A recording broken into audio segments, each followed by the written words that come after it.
श्री रामकृष्ण परमहंस जी कहते हैं, माया क्या है? यह काम या भोगासक्ति ही है जो आध्यात्मिक उन्नति में विघ्न स्वरूप है।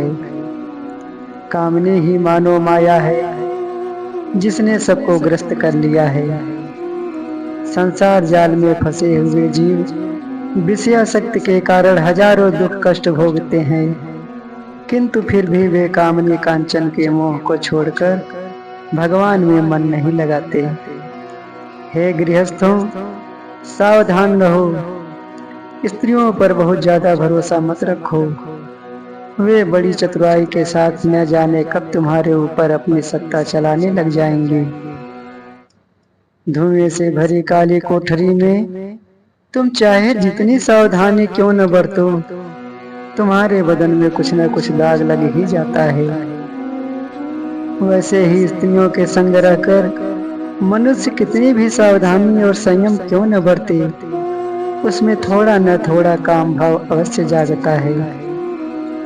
अगर किसी व्यक्ति को कठिन ज्वर से सन्निपात हो गया हो और उसके पास अचार की बरनी और ठंडे पानी का घड़ा रख दिया गया हो, तो ऐसी हालत में जब वह प्यास से तड़प रहा है, उसके लिए अचार चखने और पानी पीने का लोभ संभालना क्या कभी संभव हो सकता है?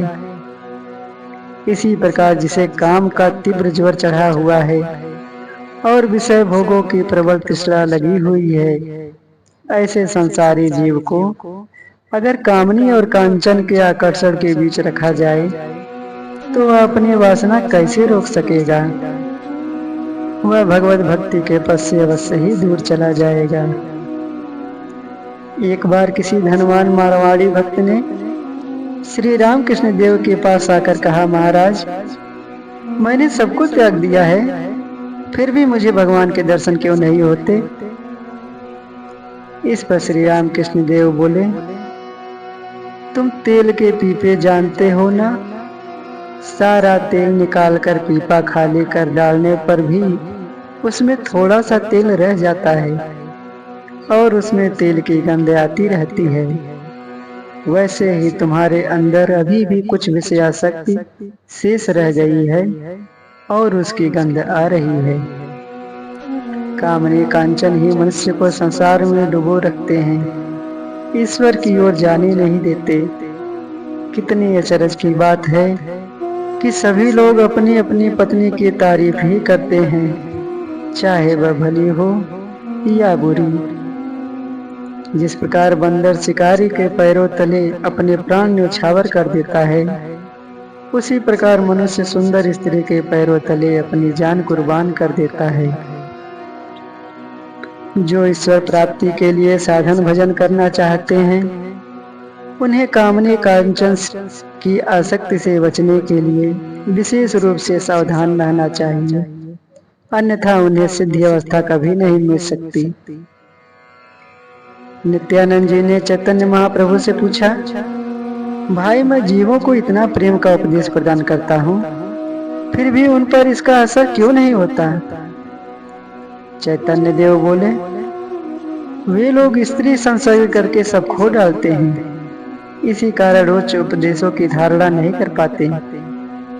सुनो नित्यानंद भाई, संसारी जीवों की कभी सदगति नहीं होती।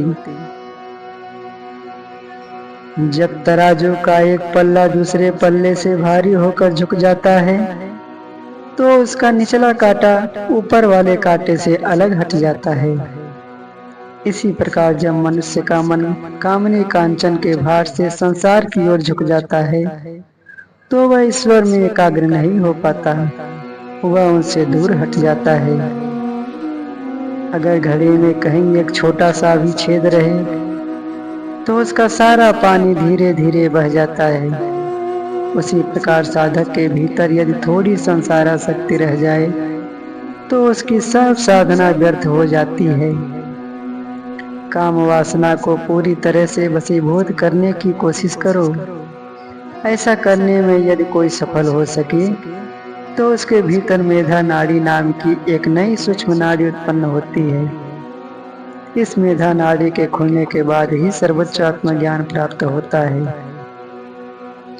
कामने कांचन की वासना में मग्न हुआ मन मानो कच्ची सुपारी की तरह है। सुपारी जब तक हरी रहती है तब तक उसका गूदा खोपड़े के साथ चिपका हुआ रहता है, पर जब वह सूख जाती है तो खोपड़ी से अलग हो जाती है और खोपड़ी को हिलाने से अंदर ही अंदर हिलती है। इसी प्रकार जब कामनी कांचन की वासना सूख जाती है तब आत्मा देह से बिल्कुल अलग ही अनुभूत होने लगती है। मन जब भोग्य वस्तुओं की आसक्ति से मुक्त हो जाता है तब वह ईश्वर विमुख होते हुए ईश्वर में ही लीन हो जाता है। इसी तरह बद्ध जीव भी मुक्त हो जाता है। जो ईश्वर से विमुख होकर दूर जाता है वही बद्ध जीव है।